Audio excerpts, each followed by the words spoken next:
വാർത്തകളിലേക്ക് വിശദമായി. കരിപ്പൂർ സ്വർണ്ണക്കവർച്ച ആസൂത്രണ കേസിൽ അറസ്റ്റിലായ 5 കൊടുവള്ളി സ്വദേശികളെ ഇന്ന് കോടതിയിൽ ഹാജരാക്കും. സ്വർണ്ണക്കടത്തിനായി ജൂൺ 21 കരിപ്പൂരിലെത്തിയ 4ാമത്തെ സംഘത്തിലെ അംഗങ്ങളാണ് ഇന്നലെ പിടിയിലായത്. കൊടുവള്ളി നാട്ടുകാലിങ്ങൾ സ്വദേശികളായ റിയാസ്, മുഹമ്മദ് ബഷീർ, മുഹമ്മദ് ഹാഫിസ്, മുഹമ്മദ് ഫാസിൽ, ഷംസുദ്ദീൻ എന്നിവരെ കൊണ്ടോട്ടി ഡിവൈഎസ്പി നേതൃത്വത്തിലുള്ള പ്രത്യേക അന്വേഷണ സംഘമാണ് ഇന്നലെ അറസ്റ്റ് ചെയ്തത്. കഴിഞ്ഞ ദിവസം അറസ്റ്റിലായ സൂഫിയാൻ നൽകിയ മൊഴിയുടെ അടിസ്ഥാനത്തിൽ നടത്തിയ അന്വേഷണമാണ് ഇവരിലേക്ക് എത്തിച്ചത്. ഇവരും സംഭവ ദിവസം കരിപ്പൂരിൽ വന്നിരുന്നു. സംഘത്തലവനായ റിയാസിന് സൂഫിയാനുമായും വിദേശത്തുനിന്നും സ്വർണം കടത്തുന്നവരുമായും നേരിട്ട് ബന്ധമുണ്ടെന്ന് പോലീസ് പറഞ്ഞു. ചെർപ്പളശ്ശേരി സംഘം വന്നതുപോലെ കള്ളക്കടത്ത് സ്വർണത്തിന് സുരക്ഷയൊരുക്കാനാണ് ഇവരും കരിപ്പൂരിൽ വന്നതെങ്കിലും സൂഫിയാന്റെ നിർദ്ദേശപ്രകാരമായിരുന്നില്ല ഇവരെത്തിയത്. ഇവർക്ക് ഗൾഫിൽ നിന്ന് നേരിട്ടാണ് നിർദ്ദേശങ്ങൾ ലഭിച്ചിരുന്നത്. സംഘത്തിലെ 3 പേരെ കൂടി പിടികൂടാനുണ്ട്. പ്രതികളെ താമരശ്ശേരിയിൽ നിന്നാണ് കസ്റ്റഡിയിലെടുത്തത്. വെള്ളിയാഴ്ച വൈകിട്ട് അറസ്റ്റ് രേഖപ്പെടുത്തിയ പ്രതികളെ കോടതിയിൽ ഹാജരാക്കും. കവർച്ചയ്ക്ക് വേണ്ടിയുള്ള ആസൂത്രണം, ഗൂഢാലോചന എന്നീ കുറ്റങ്ങളാണ് ഇവർക്കെതിരെ ചുമത്തിയിരിക്കുന്നത്. കേസിൽ ഇതുവരെ 16 പേരാണ് അറസ്റ്റിലായിട്ടുള്ളത്. ഇവരടക്കം അന്നേ ദിവസം 4 സംഘങ്ങളാണ് സ്വർണം കൊണ്ടുപോകാനായി കരിപ്പൂർ വിമാനത്താവളത്തിലെത്തിയത്. ന്യൂസ് 18 മലപ്പുറം. കരിപ്പൂർ സ്വർണ്ണക്കടത്ത് കേസിൽ അർജുൻ ആയങ്കിയുമായി കണ്ണൂരിൽ ഇന്ന് തെളിവെടുപ്പ്. അർജുനെ കൊച്ചിയിൽ നിന്ന് കണ്ണൂരിലേക്ക് കൊണ്ടുപോയി. മനു ഭരത് വിവരങ്ങളുമായി ചേരുന്നു. മനു, അർജുൻ ആയങ്കിയുമായി അന്വേഷണ സംഘം കണ്ണൂരിലേക്ക് എത്തുകയാണ്. എപ്പോഴേക്ക് തെളിവെടുപ്പ് ആരംഭിക്കുമെന്നാണ് അറിയാൻ കഴിയുന്നത്? എവിടെയൊക്കെയായിരിക്കും തെളിവെടുപ്പ്?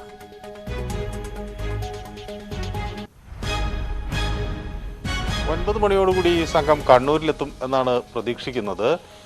ആദ്യം ഈ കസ്റ്റംസ് ഓഫീസിൽ എത്തിച്ചതിന് ശേഷം അവിടെ നടപടിക്രമങ്ങൾ പൂർത്തിയാക്കും. അതിനുശേഷമായിരിക്കും തെളിവെടുപ്പിനായി മറ്റ് ഇടങ്ങളിലേക്ക് കൊണ്ടുപോവുക. അർജുൻ്റെ വീട്ടിലേക്ക് കൊണ്ടുപോയി തെളിവെടുപ്പ് നടത്തേണ്ടതുണ്ട് എന്ന് അന്വേഷണ സംഘം വ്യക്തമാക്കുന്നുണ്ട്. അതോടൊപ്പം ഈ അർജുൻ ഫോണും മറ്റും ഉപേക്ഷിച്ചു എന്ന് പറയുന്നൊരു പുഴയുണ്ട്. അത് ഏതാണെന്ന് ഐഡൻറ്റിഫൈ ചെയ്യാനോ ലൊക്കേറ്റ് ചെയ്യാനോ അർജുൻ്റെ മൊഴികളിൽ നിന്ന് ഇതുവരെ കസ്റ്റംസിന് കഴിഞ്ഞിട്ടില്ല. അപ്പോൾ ഇന്ന് ആ സ്ഥലം കാണിച്ചു കൊടുക്കാൻ ആയി അർജുനോട് കസ്റ്റംസ് ഉദ്യോഗസ്ഥർ ആവശ്യപ്പെടും. കാരണം ഫോൺ താൻ ഒളിവിൽ കഴിയുന്ന സമയത്ത് കളഞ്ഞു എന്നാണ് അർജുൻ മൊഴി നൽകിയിട്ടുള്ളത്. മാത്രമല്ല തുടരെ അർജുൻ ഈ കസ്റ്റംസുമായി നിസ്സഹകരിക്കുന്നൊരു നിലപാടാണ് ഉള്ളത്. അതുകൊണ്ട് തന്നെ ഇന്നത്തെ ഘട്ടത്തിൽ അർജുനോ മറ്റ് പോംവഴികൾ ഉണ്ടാകില്ല. അയാൾക്ക് ഈ മൊബൈൽ ഫോൺ എവിടെയാണ് ഉപേക്ഷിച്ചത് എന്ന് കാണിച്ചു കൊടുക്കേണ്ടി വരും. ഒപ്പം തന്നെ ഈ അർജുൻ ഉപയോഗിച്ചിരുന്ന കാർ ഇവിടെ പരിയാരത്ത് പോലീസ് കസ്റ്റഡിയിലുണ്ട്.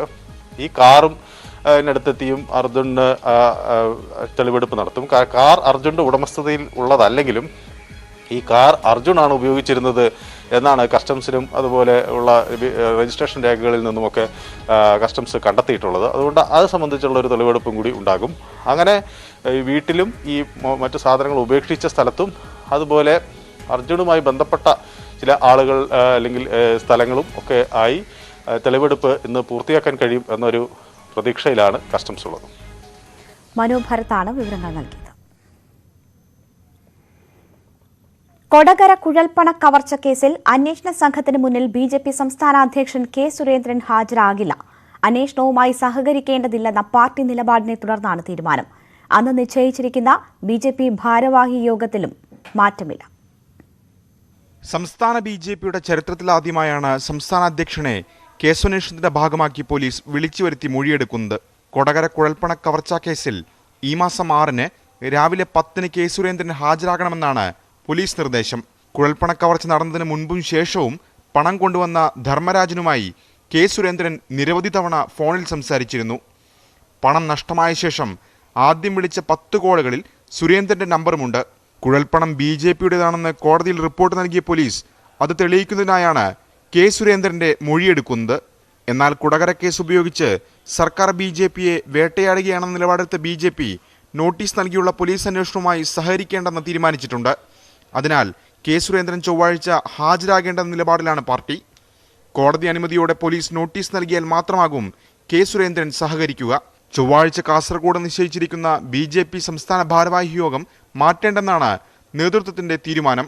തെരഞ്ഞെടുപ്പ് തോൽവിയും നേതൃത്വത്തിനെതിരായ കോഴ ആരോപണങ്ങളും പാർട്ടി ചർച്ച ചെയ്യാനിരിക്കുന്നതും അന്നേ ദിവസമാണ്. ന്യൂസ് 18 തിരുവനന്തപുരം. കോവിഡ് മരണം റിപ്പോർട്ട് ചെയ്യുന്നതിൽ അപാകതയുണ്ട് എന്നതിന്റെ തെളിവാണ് ജില്ലകളിലെ വ്യത്യസ്ത മരണനിരക്കെന്ന വിദഗ്ധർ. കൂടുതൽ കോവിഡ് കേസുകൾ റിപ്പോർട്ട് ചെയ്ത മലപ്പുറത്ത് മരണനിരക്ക് വളരെ കുറവാണ്.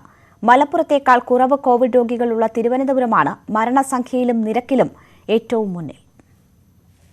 ഇന്നലെ വരെയുള്ള കണക്കു പ്രകാരം സംസ്ഥാനത്ത് ഏറ്റവും കൂടുതൽ പേർക്ക് കോവിഡ് ബാധിച്ചത് മലപ്പുറം ജില്ലയിലാണ്. 3,77,671. മരണം 1024. മരണനിരക്ക് 0.3 ആണ്. 2810 മരണം സംഭവിച്ച തിരുവനന്തപുരത്താണ് ഏറ്റവും കൂടുതൽ കോവിഡ് മരണം. പക്ഷേ 3,01,219 പേർക്കാണ് തിരുവനന്തപുരത്ത് കോവിഡ് സ്ഥിരീകരിച്ചത്. 0.93 ആണ് മരണനിരക്ക്. കോവിഡ് രോഗികളുടെ എണ്ണത്തിൽ മലപ്പുറത്തിന് പിന്നിലാണ് തിരുവനന്തപുരം. എന്നാൽ മലപ്പുറത്തെ അപേക്ഷിച്ച് മരണസംഖ്യ ഇരട്ടിയിലധികവും. നിരക്കും 3 ഇരട്ടിയും കൂടുതലാണ് മലപ്പുറത്ത്. ചികിത്സാ സംവിധാനങ്ങളുടെ ലഭ്യതയിൽ മലപ്പുറത്തേക്കാൾ മുന്നിലാണ് തിരുവനന്തപുരം. അതിനാൽ തന്നെ മരണസംഖ്യയിൽ ഇത്തരമൊരു അന്തരമുണ്ടാകാൻ സാധ്യത കുറവാണെന്നാണ് വിദഗ്ധ അഭിപ്രായം. സംസ്ഥാനത്ത് മരണം റിപ്പോർട്ട് ചെയ്യുന്നതിൽ അപാകതയുണ്ടെന്നതിന് തെളിവായാണ് ജില്ലകളിലെ മരണനിരക്കിലെ ഈ വ്യത്യാസത്തെ വിലയിരുത്തുന്നത്. മറ്റ് ജില്ലകളിലും സമാനമായ പൊരുത്തക്കേടുകൾ കാണാം. ഉദാഹരണത്തിന് 226 മരണം സംഭവിച്ച വയനാടിന്റെ മരണനിരക്ക് മലപ്പുറത്തേക്കാൾ കൂടുതലാണ്. മരണസംഖ്യയിൽ 5ാം സ്ഥാനത്തുള്ള പാലക്കാട് പക്ഷേ മരണനിരക്കിൽ തിരുവനന്തപുരത്തിന് പിന്നിലായി 2ാം സ്ഥാനത്തും. 0.55 ആണ് പാലക്കാട്ടെ മരണനിരക്ക്. അതുപോലെ 850 കോവിഡ് മരണം നടന്ന് 9ാം സ്ഥാനത്തുള്ള കണ്ണൂർ പക്ഷേ മരണനിരക്കിൽ 3ാം സ്ഥാനത്താണ്. 0.53 ആണ് കണ്ണൂരിലെ മരണനിരക്ക്. മരണനിരക്ക് കൂടി തിരുവനന്തപുരത്ത് പ്രായമായവരുടെ എണ്ണം കൂടുതലാണെന്ന വാദം അധികൃതർ മുന്നോട്ട് വയ്ക്കുമ്പോഴും മറ്റു ജില്ലകളിലെ ക്രമക്കേടിൽ കൃത്യമായ മറുപടി നൽകുന്നില്ല. ന്യൂസ് 18 തിരുവനന്തപുരം. കോവിഡിന്റെ 3ാം ഘട്ട പരീക്ഷണ വിവരങ്ങൾ പുറത്തുവിട്ട് ഭാരത് ബയോടെക്. നേരിയതും മിതമായതുമായ രോഗലക്ഷണം പ്രകടിപ്പിച്ചവരിൽ 78% ഫലപ്രാപ്തിയെന്ന് ഭാരത് ബയോടെക് അവകാശപ്പെടുന്നു. ഗുരുതര രോഗലക്ഷണം തടയുന്നതിലും ആശുപത്രി ചികിത്സ ഒഴിവാക്കുന്നതിലും 93% ഫലപ്രദമാണ് കോവാക്സിൻ. ഗുരുതര രോഗലക്ഷണമുള്ളവർക്ക് 98%, ലക്ഷണമില്ലാത്ത രോഗബാധ തടയുന്നതിലെ ഫലപ്രാപ്തി 63%. ഡെൽറ്റ വകഭേദത്തിനെതിരെ 65% ഫലപ്രദമാണെന്നും ഭാരത് ബയോടെക് അവകാശപ്പെടുന്നു.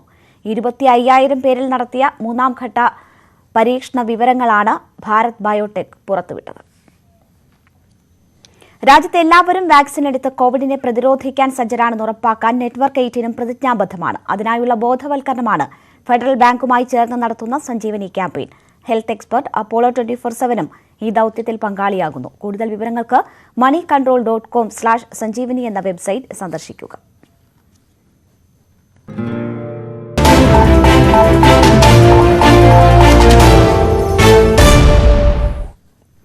സർക്കാർ നിയന്ത്രണത്തിൽ OTT പ്ലാറ്റ്ഫോം തെറ്റായ തീരുമാനമെന്ന് സംവിധായകൻ അടൂർ ഗോപാലകൃഷ്ണൻ.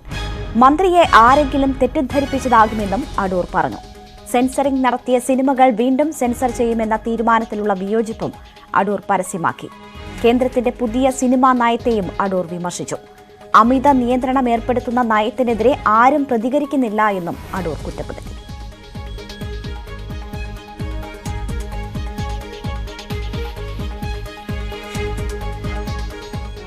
അത് വലിയൊരു തെറ്റായ തീരുമാനമായിരിക്കും ഗവൺമെൻറ് അങ്ങനെ ചെയ്താൽ. കാരണം OTTയിലോട്ട് ഈ ഭേദപ്പെട്ട പടം എടുക്കുന്നവരെ കൂടെ തട്ടിയേക്കാവുന്നതാണ് അദ്ദേഹം പറഞ്ഞതിന് ചുരുക്കം. വളരെ തെറ്റായ ഒരു സമീപനമാണ്. ആരോ അങ്ങനെ അദ്ദേഹത്തിനെ തെറ്റിദ്ധരിപ്പിച്ചിരിക്കുകയാണ്. അങ്ങനെ വളരെ വലിയ തെറ്റാത്. ഇത് ഭേദപ്പെട്ട പടങ്ങൾ കോർപ്പറേഷൻ്റെ ചെറിയ തിയേറ്ററുകൾ, എല്ലാം വലിയ തിയേറ്ററുകളൊന്നും വേണ്ട, അതൊക്കെ മറ്റു പടങ്ങൾ ഓടിച്ചോട്ടെ. അപ്പോൾ അതുപോലത്തെ കൊച്ചു തിയേറ്ററുകൾ 150-200 സീറ്റിനകത്തുള്ളത്, അടിയിലുള്ളത്, അത് അവിടെ കാണിക്കാവുന്നതാണ്. നമ്മളത് മുമ്പ് ഗവൺമെൻറ് എൻ്റെ അധ്യക്ഷത ഉണ്ടാക്കിയ ഒരു കമ്മിറ്റി ഉണ്ടായിരുന്നു. ഇത് ഫിലിം ഇതിനെപ്പറ്റി അവസ്ഥയെപ്പറ്റി പഠിച്ച് കമ്മിറ്റ് ചെയ്യാൻ വേണ്ടിയിട്ട്, അഭിവൃദ്ധിക്ക് വേണ്ടിയിട്ട് ഞങ്ങൾ കൊടുത്ത റിപ്പോർട്ട് ഗവൺമെൻറ്റിലുണ്ട്. അത് വായിച്ചാൽ മതി. അത് കൃത്യമായിട്ട് പറഞ്ഞിട്ടുണ്ട് കാര്യങ്ങൾ. ഈ OTT എന്ന് പറഞ്ഞാൽ ഗവൺമെൻറ് ഒരിക്കലും ചെയ്യാൻ പാടില്ല. കാരണം ഇവരെ അങ്ങനെ അങ്ങ് കളയുകയാണ്. പിന്നെ അല്ലാതെ OTTയിലൂടെ കയറ്റി അങ്ങ് വിടുക. അപ്പോൾ പിന്നെ അവൻ്റെ സ്ഥലം വെക്കുകയല്ല.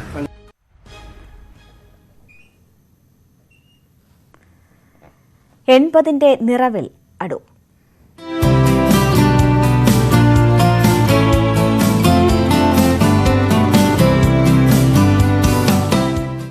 അടൂർ ഗോപാലകൃഷ്ണന് ഇന്ന് 80ാം പിറന്നാൾ. ലോകത്തിന് ഇന്ന് അടൂർ എന്നാൽ ഒരു സ്ഥലപ്പേരല്ല, മലയാള സിനിമയുടെ വിലാസം തന്നെയാണ്. മലയാളം എന്നൊരു ഭാഷയുണ്ടെന്ന് ലോകത്തെ അറിയിച്ചയാളെന്ന് നിസ്സംശയം വിളിക്കാം അടൂരിനെ.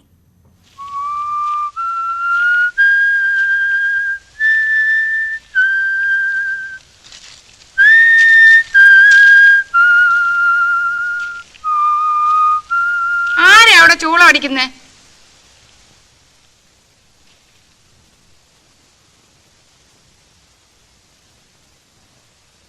ഞാനാ. പേരെന്താ? ബഷീർ. 80 തികയുന്നത് മലയാളി മനസ്സിൽ പ്രണയമുണ്ടാക്കിയ ആൾക്കാണ്. സിനിമയോടും പെണ്ണുങ്ങളോടും ചേർന്നിരിക്കാൻ മലയാളി പുരുഷനെ പഠിപ്പിച്ചയാൾക്ക്. സ്കൂളിൽ പഠിക്കുമ്പോൾ തന്നെ തുടങ്ങി 2 സഹപാഠികൾക്കൊപ്പം ചേർന്ന് RNG എന്ന നാടക കമ്പനി. പിന്നെ കൈനികര കുമാരപിള്ളയുടെ നാടകത്തിൽ യൂദാസായുള്ള അഭിനയം. ശേഷം G. ശങ്കരപിള്ളയുടെ കീഴിൽ മധുര ഗാന്ധിഗ്രാമിൽ നിന്ന് കിട്ടിയ നാടക പാഠങ്ങൾ. ഹിന്ദി അറിയാത്തതിനാൽ നാഷണൽ സ്കൂൾ ഓഫ് ഡ്രാമ ഉപേക്ഷിച്ച് പൂനെ ഫിലിം ഇൻസ്റ്റിറ്റ്യൂട്ടിലേക്ക് യാദൃശ്ചികമായി എത്തിയയാൾ. അതും പ്രവേശന പരീക്ഷയിൽ 1ാം റാങ്കുമായി. 8ാം വയസ്സിൽ നാടകാഭിനയം തുടങ്ങിയ ഒരാൾ സ്വയംവരത്തിലൂടെ തന്റെ ജന്മദൗത്യം ലോകത്തെ അറിയിക്കുകയായിരുന്നു. 4 ദേശീയ പുരസ്കാരങ്ങളുമായി അടൂർ എന്ന വിശ്വ ചലച്ചിത്രകാരൻ വരവറിയിച്ച സിനിമ. ആഗോള സിനിമ ഒരു മരണരംഗത്തിന്റെ സ്വാഭാവികത കണ്ട് അമ്പരന്ന് നിന്നു. ആ സിനിമയുടെ ക്ലൈമാക്സിൽ കൊടിയേറ്റത്തിന്റെ തിരക്കഥ കേട്ടെഴുതാൻ എത്തിയ വൈദ്യുതി ബോർഡ് ഉദ്യോഗസ്ഥനായിരുന്നു ഗോപി. ആ ഗോപിയെ നായകനാക്കിയ തീരുമാനമാണ് അടൂരിന്റെ സാഹസികതയുടെ അടയാളം. പിന്നെ അതിഭീകരമായ അനുഭവങ്ങളുമായി എലിപ്പത്തായം. കണ്ടവർ വിറങ്ങലിച്ചുപോയ ഭാവുകത്വം. മലയാളി പ്രമാണിമാരുടെ അലസത അടൂരിനെ പോലെ പകർത്തിയ മറ്റാരുണ്ട്? ഋതിക് കട്ടക്കും സത്യജിത് റായിയും മൃണാൽ സെന്നും അടുത്ത സുഹൃത്തുക്കൾ. രാജ്യത്തിന്റെ മാത്രമല്ല ലോകത്തിന്റെ നെറുകയിൽ തന്നെയാണ് അടൂർ.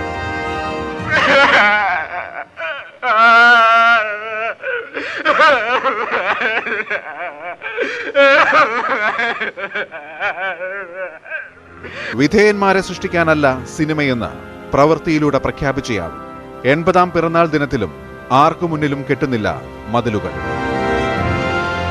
News desk, news 18.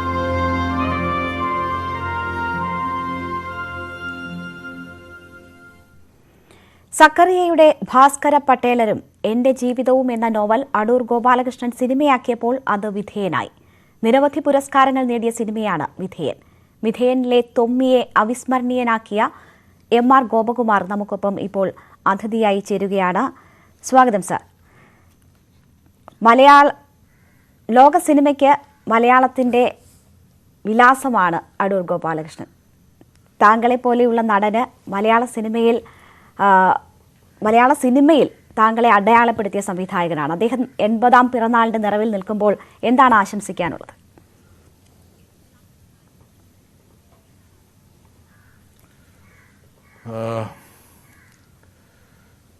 എനിക്ക് തോന്നുന്നത് ലോകത്തിലെ അറിയപ്പെടുന്ന സിനിമാക്കാരിൽ ഒരാളാണ് അടൂർ സാർ. ഞാനത് അനുഭവിച്ച ആളാണ്. ജപ്പാനിലെ ഫുക്കുവോക്കയിൽ നടന്ന സൗത്ത് ഏഷ്യൻ ഫിലിം ഫെസ്റ്റിവലിൽ പങ്കെടുക്കാൻ പോയപ്പോൾ ഞാനും അതിൻ്റെ അസോസിയേറ്റ് ഡയറക്ടർ നേരത്തെ പോയി, ഒരു ദിവസം നേരത്തെ പോയി. അവിടെ സാറ് വന്നപ്പോൾ ഒരു ദിവസം താമസിച്ചു. അതായത് സാറ് ടൊറൻഡോ ഫെസ്റ്റിവലിനൊക്കെ പോയിട്ട് വരികയായിരുന്നു. അപ്പോൾ ഈ ഫസ്റ്റ് ഡേയിൽ എല്ലാവരുടെയും അവിടുത്തെ ചോദ്യം ഒന്നായിരുന്നു, വെൻ ഈസ് അടൂർ കമ്മിങ്? അതാണ് ലോക സിനിമയിൽ അടൂർ സാറിൻ്റെ സ്ഥാനം. അന്ന് ശരിക്കും അനുഭവിച്ചറിഞ്ഞതാണ്.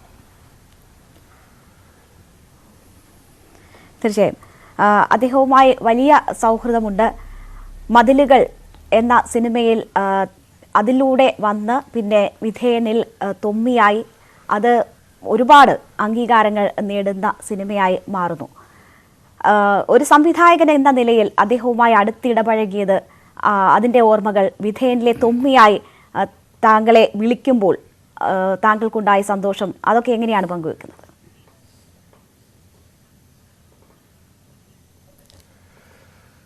ഈ നേരത്തെ പറഞ്ഞ പോലെ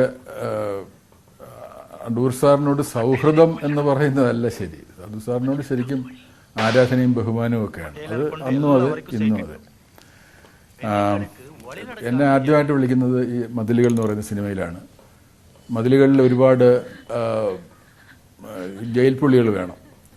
അപ്പോൾ അതിന് സ്വാഭാവികമായിട്ടും അന്ന് തിരുവനന്തപുരത്തെ നാടകവേദികളിലെ ആൾക്കാരെയാണ് അതിനെ ക്ഷണിച്ചത്. അപ്പോൾ അതിൻ്റെ ഈ ആർട്ടിസ്റ്റുകളെ കണ്ടുപിടിക്കാനുള്ള ചുമതല, ഈ ജയിൽ പുള്ളികളൊക്കെ കണ്ടുപിടിക്കാനുള്ള ചുമതല അലിയാർ സാറിനായിരുന്നു ഉണ്ടായിരുന്നു. അപ്പോൾ അലിയാർ സാറ് ഞങ്ങളുടെ നാടക സംഘത്തിലെ ആളാണ്, നാട്യഗൃഹത്തിലെ ആളാണ്. സ്വാഭാവികമായിട്ടും മറ്റ് നാടക സംഘങ്ങളിലെ ആൾക്കാരെ കൊണ്ടുപോയതുപോലെ ഞങ്ങളെയും കുറേ പേരെ കൊണ്ടുപോയി. എൻ്റെ ഓഫീസിലുള്ളതും പിന്നെ നാട്യഗൃഹത്തിലുള്ളതുമായ കുറേ ആർട്ടിസ്റ്റിനെ ഇതിൽ കൊണ്ടുപോയി ഈ ജയിൽ പുള്ളികളായിട്ട് അഭിനയിക്കാൻ. അങ്ങനെ അതിൽ ഞാനും ഒരു ജയിൽ പുള്ളിയായിട്ട് അഭിനയിച്ചു. ഒരു ഊരും പേരും ഇല്ലാത്ത കഥാപാത്രമായിരുന്നു. മമ്മൂട്ടിക്ക് ഈ ആൺ ജയിലിനും പെൺ ജയിലിനും ഇടയ്ക്ക് ഒരു മതിലുണ്ടായിരുന്നുവെന്നും ആ മതിലിൽ ഈ ജയിൽ പുള്ളികൾ ഒരു തുളയുണ്ടാക്കി അതിൽ കൂടി അവർ പരസ്പരം ഈ ആൺ തടവുകാരും പെൺ തടവുകാരും പരസ്പരം സ്നേഹവും പ്രേമവും ഒക്കെ കൈമാറിയിരുന്നു എന്നും ബഷീറിന് പറഞ്ഞു കൊടുക്കുന്ന ഒരു കഥാപാത്രം. അപ്പോൾ ആ കഥാപാത്രത്തിന് ഊരും പേരും ഒന്നുമില്ല. അപ്പോൾ ഇത്രയും ഞാൻ പറയേണ്ടി വന്നു ആ കഥാപാത്രം എന്താണെന്ന് മനസ്സിലാക്കുക. അങ്ങനെയുള്ള ഒരു കഥാപാത്രം ചെയ്തിട്ടാണ് അത് 1989 അതിനുശേഷം 1993 വിധേയൻ. അപ്പോൾ ഈ ആ ഒരു ഊരും പേരുമില്ലാത്ത കഥാപാത്രം ചെയ്തതിൽ നിന്ന് വളരെ പ്രാധാന്യമുള്ള ഒരു കഥാപാത്രത്തിലേക്ക് എന്നെ കാസ്റ്റ് ചെയ്യായിരുന്നു. അതൊരു വലിയ ഒരു അനുഗ്രഹം. എന്നെപ്പോലൊരു നടനെ അങ്ങനെ ഒരു അവസരം കിട്ടുക എന്ന് പറയുന്നത് വലിയ ഒരു അപൂർവമായ അസുലഭമായ ഒരു അവസരമാണ്. എന്നെ ആദ്യം ഇതിൽ അലിയാർ സാർ മുഖാന്തരമാണ് എന്നെ വിളിക്കുന്നത്. അപ്പോൾ ഒന്നിങ്ങോട്ട് വരാമോ എന്ന് ചോദിച്ചു വീട്ടിലേക്ക്. ഞാൻ പറഞ്ഞു പിന്നെന്താന്ന് പറഞ്ഞ് അപ്പം തന്നെ അന്ന് സ്കൂട്ടറായിരുന്നു എനിക്ക് എടുത്ത് അവിടെ പോയപ്പോൾ ഇങ്ങനെ ഒരു സിനിമ എടുക്കുന്നുണ്ട്. അതിലെ ഒരു കഥാപാത്രം ഗോപകുമാർ ചെയ്താൽ കൊള്ളാമെന്ന് തോന്നുന്നു. ഞാൻ പറഞ്ഞു അത് പറഞ്ഞില്ല. അപ്പം മനസ്സിൽ വിചാരിച്ചത് മതിലുകളിൽ പോലെ ഏതെങ്കിലും ഒരു വേഷമായിരിക്കും.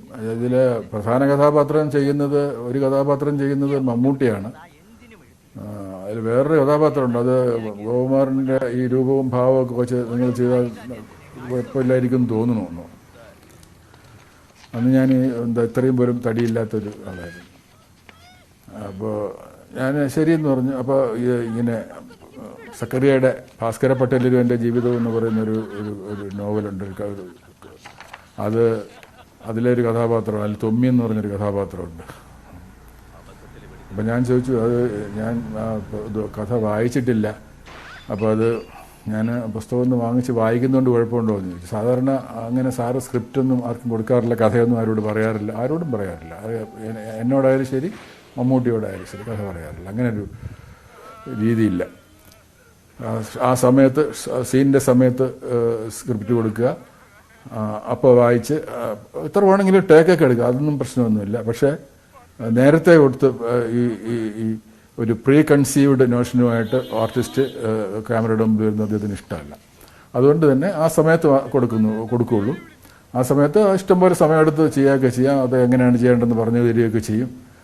അപ്പോൾ ഞാൻ ഈ കഥ വായിച്ചോട്ടെ എന്ന് ചോദിച്ചപ്പോൾ പുള്ളി ഒന്ന് അത് വായിച്ച കുഴപ്പമില്ല, കാരണം ഇത് നേരത്തെ നിങ്ങൾ വായിച്ചിട്ടുണ്ടെങ്കിലും എനിക്കൊന്നും ചെയ്യാൻ പറ്റില്ലല്ലോ, അതുകൊണ്ട് വായിച്ചോളൂ.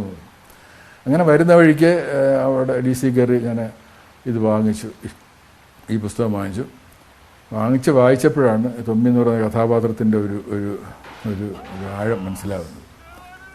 അത് പിന്നീട് ശരിക്കും ഒരു ത്രില്ലായിരുന്നു. ശരിക്കും എൻ്റെ കൂട്ടുകാരോടൊക്കെ ഞാൻ ഇങ്ങനെ സാറിൻ്റെ ഈ സിനിമയിൽ ഈ നോവലിലെ ഈ കഥയിൽ ഇന്ന കഥാപാത്രം ചെയ്യാൻ പോവുകയാണെന്ന് പറഞ്ഞപ്പോൾ എല്ലാവരും പറഞ്ഞത് ഈ ജീവിതകാലം മുഴുവൻ ഇനി വേറെ സിനിമ ചെയ്തില്ലെങ്കിലും കുഴപ്പമില്ല, ഈ സിനിമ കൊണ്ട് തന്നെ അറിയും എന്നാണ്. തീർച്ചയായും ആ സിനിമ അവാർഡിന് അയക്കുമ്പോൾ മമ്മൂട്ടിയെയും താങ്കളെയും നായകന്മാർ എന്ന് അടയാളപ്പെടുത്തിയാണ് അദ്ദേഹം ആ സിനിമ അവാർഡിന് അയച്ചത് എന്ന് കേട്ടിട്ടുണ്ട്.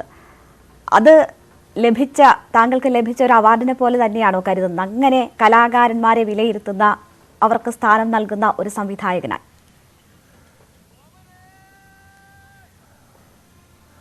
അല്ല, അത് തീർച്ചയായിട്ടും അതിലൊക്കെ രണ്ടുപേരും പ്രധാനപ്പെട്ട കഥാപാത്രങ്ങളാണല്ലോ. അത് പറഞ്ഞതിൽ തെറ്റൊന്നുമുള്ളതെന്ന് എനിക്ക് തോന്നുന്നില്ല. അതിലെന്താ തെറ്റ്? രണ്ടുപേരും തുല്യ കഥാപാത്രവും ആ തുല്യ കഥാപാത്രങ്ങൾ അവതരിപ്പിച്ച ആൾക്കാരും ഒരുപോലെയൊക്കെ ചെയ്യുമ്പോഴാണ് സിനിമ നന്നാവുന്നത്. അതൊരു മമ്മൂട്ടിയുടെ ഇതുവരെയുള്ള പെർഫോമൻസിൽ ഏറ്റവും നല്ല പെർഫോമൻസായിട്ട് എനിക്ക് തോന്നിയിട്ടുള്ള ഒരു സിനിമയാണ് വിധേയൻ, യാതൊരു സംശയവുമില്ല. ഈ ഓരോ കാര്യങ്ങളും വളരെ ചിട്ടയോടുകൂടി സിനിമയിൽ ചെയ്യുന്ന സംവിധായകനാണല്ലോ. ശബ്ദവും ഓരോ അടയാളപ്പെടുത്തലും ഒക്കെയും വളരെ കൃത്യനിഷ്ഠയോടുകൂടി അതിൽ കണിശതയുള്ള സംവിധായകൻ എന്ന നിലയിൽ അദ്ദേഹവുമായി ആ സിനിമ ചെയ്യുമ്പോൾ താങ്കൾക്ക് അത് അനുഭവപ്പെട്ടത് എങ്ങനെയാണ്? അപ്പോൾ പോലും ഈ അഭിനയിക്കുന്ന ആളുകൾക്ക് വളരെ കംഫർട്ടബിളായ സംവിധായകനാണ് എന്നുകൂടി കേട്ടിട്ടുണ്ടല്ലോ. താങ്കളുടെ അനുഭവം അതിലെങ്ങനെയാണ്?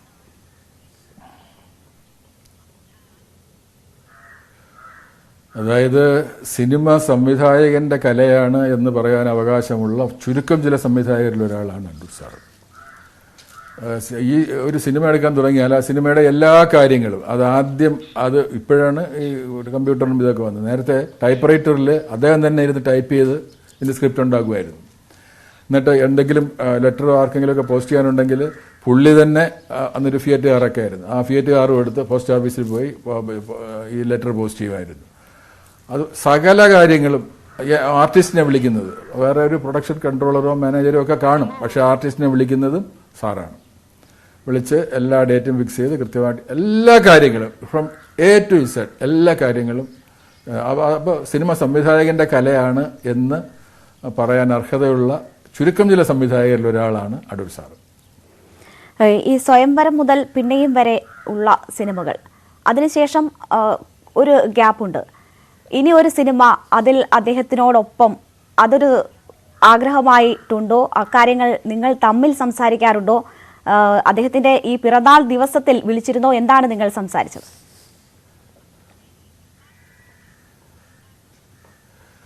ഇല്ല, അങ്ങനെ ഞാൻ എൻ്റെ ഒരു സ്വഭാവം അങ്ങനെ ഒരു എന്താ ഒരു ഈ റിലേഷൻഷിപ്പൊക്കെ അങ്ങനെ മെയിൻറ്റെയിൻ ചെയ്യുന്ന ഒരാളല്ല ഞാൻ. അങ്ങനെ എൻ്റെ സുഹൃത്തുക്കളെ ഇടയ്ക്കിടയ്ക്ക് വിളിക്കുക അങ്ങനെയൊന്നും ചെയ്യുന്ന ആളല്ല.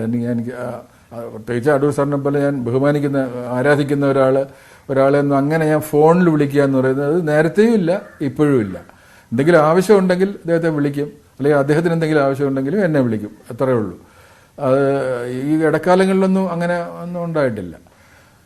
പിന്നെ ഈ നമ്മളെ എന്താ ഒരു ഗുരുവിനെ പോലെയും ജ്യേഷ്ഠ സഹോദരനെ പോലെയൊക്കെ സ്നേഹിക്കുകയും ആരാധിക്കുകയും ചെയ്യുന്ന ഒരാളാണ് അദ്ദേഹം. അദ്ദേഹത്തിന് ആയുസ്സും ആരോഗ്യവും ഉണ്ടാകട്ടെ, ഇനിയും ഒരുപാട് സിനിമകൾ എടുക്കാനുള്ള അവസരങ്ങൾ അദ്ദേഹത്തിന് ഉണ്ടാകട്ടെ എന്ന് ഞാൻ പ്രാർത്ഥിക്കുകയാണ്. തീർച്ചയായിട്ടും. ശരി, വളരെ നന്ദി ശ്രീ എം ആർ ഗോപകുമാർ ഈ അവസരത്തിൽ ഞങ്ങളോട് സഹകരിച്ചത്.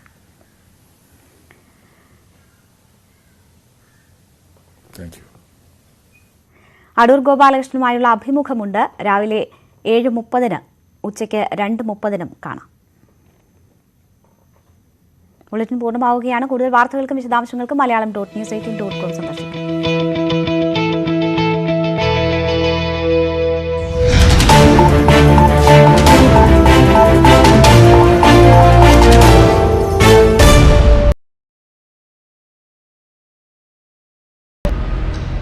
കുറ്റപരിഹാരം തന്നെ